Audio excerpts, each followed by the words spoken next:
हो गया फैसला नीतीश के बेटे के सियासी भविष्य का। शाह से लेकर मोदी तक सभी की मीटिंग पूरी। अब सवाल सिर्फ इतना कि निशांत कब लेंगे शपथ। पटना से दिल्ली तक चली जा चुकी है अंतिम चाल। निशांत का डिप्टी सीएम बनना लगभग तय। तारीख की टाइमिंग शाह और नीतीश ने मिलकर सेट कर दी। कमरे के भीतर हुई डील, बाहर फैली सिर्फ अटकलें। नीतीश के एग्जिट प्लान के साथ निशांत की एंट्री प्लान हो चुकी। अब नजरें सिर्फ मोदी की औपचारिक मोहर पर टिक गई। पटना एयरपोर्ट फ्लाइट से एक साथ उतरे दो चेहरे।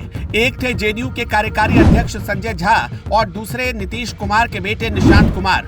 कैमरे सवाल पूछते रह गए और संजय झा बस एक ही लाइन बोल देते हैं जो पूरे बिहार की राजनीति में गूंज उठती है कि जेडीयू का हर कार्यकर्ता और नेता चाहता है कि निशांत अब राजनीति में आए। अब फैसला उन्हें करना है। बस यही से अटकलों का नया दौर शुरू हो जाता है।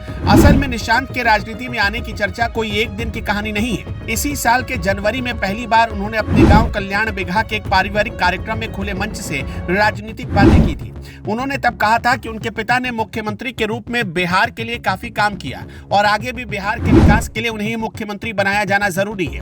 इसके बाद कई मौकों पर निशांत ने साफ साफ राजनीतिक संकेत दिए। चुनाव से पहले जब यह अफवाह चली कि बीजेपी इस बार नीतीश को मुख्यमंत्री नहीं बनने देगी, तो निशांत ने सार्वजनिक रूप से कहा कि उन्हें एनडीए पर पूरा भरोसा है और गठबंधन को खुलकर नीतीश कुमार को ही अगले मुख्यमंत्री के रूप में प्रोजेक्ट करना चाहिए। निशांत ने नीतीश को बम्पर जीत के बाद गले लगकर बधाई भी दी। वो उनके शपथ ग्रहण समारोह में भी पहुंचे।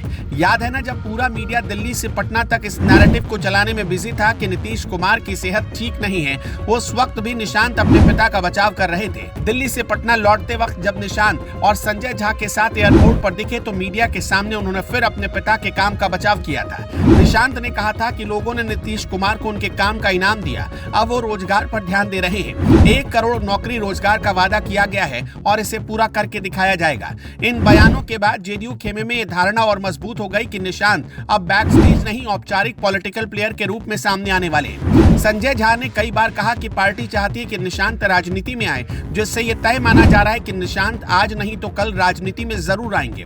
कहानी यही नहीं रुकती। एक अखबार की रिपोर्ट के हवाले से खबर आई कि गृह मंत्री अमित शाह ने हाल ही में जेडीयू के 2 बड़े नेताओं जैसे संजय झा और केंद्रीय मंत्री ललन सिंह से मुलाकात में एक अहम सवाल पूछा था। क्या नीतीश कुमार किसी एग्जिट प्लान पर विचार कर रहे हैं, यानी क्या वो खुद के बाद की राजनीति की तैयारी कर रहे हैं? इसी बैकड्रॉप में निशांत के नाम की चर्चा और तेज हो जाती है। माना जाता है कि अगर नीतीश सच में रिटायरमेंट या रोल ट्रांजिशन के बारे में सोचते हैं तो उनके बाद जेडीयू का चेहरा कौन होगा? इसका जवाब कहीं न कहीं निशांत की लॉन्चिंग से जोड़कर देखा जा रहा है।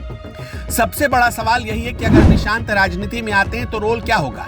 एक थ्योरी ये कहती है कि निशांत को पहले संगठन में कोई बड़ी जिम्मेदारी दी जाएगी ताकि वो ग्राउंड और स्ट्रक्चर दोनों को समझे।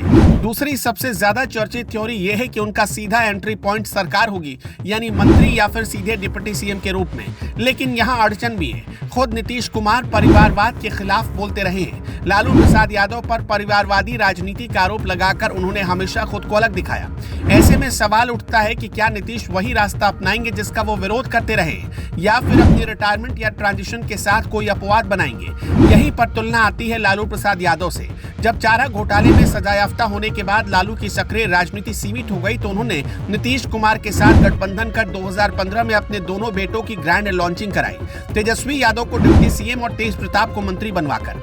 अब ये कयास है कि अगर नीतीश पे रिटायरमेंट प्लान को फाइनल करते हैं तो वो भी अपने बेटे निशांत को सीधे पावर स्ट्रक्चर में सेट करा सकते हैं। मसलन विधान परिषद के रास्ते पहले एमएलसी, फिर मंत्री और सीधा डिप्टी सीएम, जबकि मुख्यमंत्री पद बीजेपी के पास रहेगा, यानी सीएम बीजेपी का और डिप्टी सीएम निशांत। इसी तरह का प्रयोग हाल में उपेंद्र कुशवाहा ने भी किया। उन्होंने अपने बेटे दीपक प्रकाश को बिना किसी सदन का सदस्य बने ही मंत्री बनवा दिया, जो परिवारवादी पॉलिटिक्स के नए मॉडल की तरह देखा गया। ऐसे उदाहरणों के बीच निशांत की संभावित एंट्री को भी नेक्स्ट जनरेशन लॉन्चिंग के फ्रेम से जोड़ा जा रहा है। फिलहाल न निशांत खुलकर कुछ कह रहे हैं, न नीतीश कुमार ने सार्वजनिक तौर पर उनकी राजनीति में एंट्री पर मुहर लगाई। लेकिन संकेत साफ है कि पार्टी के टॉप लेवल से लेकर मीडिया तक सब एक ही जगह सवाल गूंज रहा है। क्या निशांत की ग्रैंड एंट्री होने वाली है? क्या नीतीश लालू की तरह अपने उत्तराधिकारी की लॉन्चिंग खुद करेंगे? क्या बिहार की अगली सियासी कहानी डबल पावर फॉर्मूले पर चलेगी? सीएम बीजेपी और डिप्टी सीएम निशांत, आपका क्या मानना है? हमें कमेंट में जरूर बताइएगा।